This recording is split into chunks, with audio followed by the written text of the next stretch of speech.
Alors là, j'ai fini le bachelor de droit.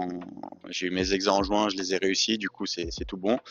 Et j'ai commencé mon bachelor en 2018. J'ai eu la chance de le faire en 6 ans grâce au programme Talent Pluriel et grâce à la confiance qu'on m'a accordée aussi sur le fait que je fais du sport de haut niveau et que je peux pas forcément venir tous les jours en cours. Et ouais, il a fallu s'adapter un petit peu. S'organiser aussi, c'est une question d'organisation. Évidemment, la première année, c'était assez compliqué, mais au fur et à mesure des années, tu t'y habitues, entre guillemets, et tu trouves une sorte de rythme de vie, de balance entre tes entraînements et les cours. C'est pas facile parce que oui, il y a des week-ends, tu dois rattraper tous les cours, tu dois travailler, réviser et tout. Et tu vois personne, ta vie sociale, c'est le néant. Mais voilà, tu sais pourquoi tu le fais à la fin. Et là, c'est la meilleure année de ma vie où je finis mon bachelor d'un côté, où je fais ma médaille olympique de l'autre. Et l'université de Genève m'a vraiment permis aussi de pouvoir m'organiser de la meilleure des façons.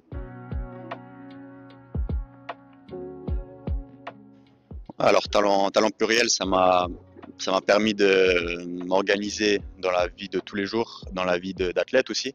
J'ai eu cette confiance du rectorat, de tous les conseillers académiques, de tout le monde, des professeurs aussi, qui m'ont permis de gérer ces études en ayant une vie pas très simple à côté, en nageant tous les jours, tous les matins, tous les soirs et en étant à l'étranger 3 mois par an.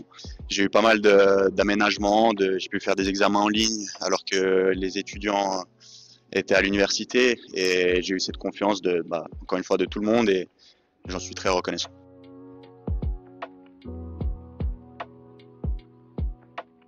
Ça se travaille toute une vie. Depuis le plus jeune âge, à chaque compétition que tu fais, tu prends de l'expérience un petit peu. Comment gérer le stress, comment s'entraîner de plus en plus dur. Et c'est vraiment, ouais, c'est vraiment au fil des années que tu prends de plus en plus d'expérience. Et j'ai eu la chance de faire ma première compétition internationale en 2019, où je fais une demi-finale sur 200 en dos aussi. Et après, j'en ai fait pas mal d'autres championnats du monde, de championnats d'Europe, et les JO à Tokyo aussi. Donc ça, c'était très important aussi de pouvoir faire ces JO de Tokyo avant ceux de Paris pour savoir un petit peu comment ça se passe dans le village olympique, tout ça. Qu'il faut beaucoup marcher, qu'il faut beaucoup attendre, il y a les transports et tout. Donc là, j'étais vraiment prêt. Je savais comment ça allait se passer et tout. Donc c'est vraiment un tout qui fait que tu es prêt le jour J. Là, justement, j'ai fini mon bachelor, donc je vais commencer mon master en droit économique, là, dès la rentrée en septembre. Donc, ouais, il va falloir repartir, je dirais pas à zéro, mais repartir de la meilleure des manières, comme je suis habitué à le faire. Et un master, c'est un peu plus court, donc j'ai encore 4 ans jusqu'au JO de LA, et j'espère faire mieux là-bas. En tout cas, ma motivation reste la même, c'est de performer et de m'améliorer de jour en jour.